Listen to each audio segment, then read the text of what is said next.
For someone that had never heard the term refugee soccer, Honestly, I think this is one of those moments where the name does it justice. And our whole mission is to connect the refugee community with the non-refugee community through soccer. It's pretty simple. Choosing soccer is a universal sport. Everyone across the world plays it.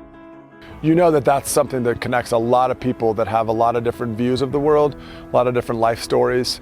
They look different, speak different language, whatever. Just meshes the two together.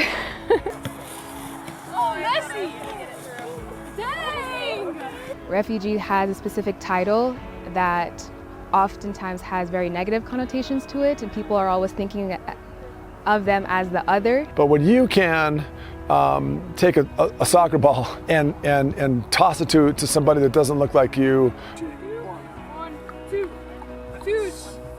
you're able to connect with that person. When we can relate to another human that doesn't look like us, I think there's actually more power in that, because you're like, wait, I always thought you were different. Like, no, man, like, we're the same.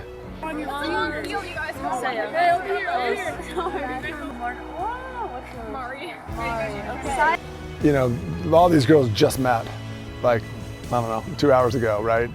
And yeah, there's a very natural shyness. It's for human nature to be like that.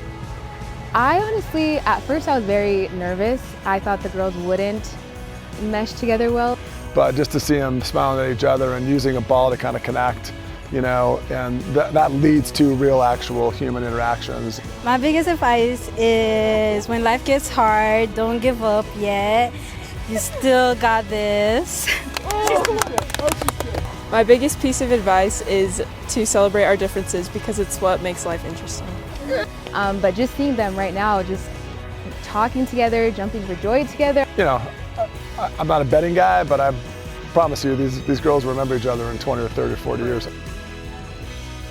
I think we oftentimes generalize too often, and I think the world would see people a lot different if they just met each other transparently and without any biases.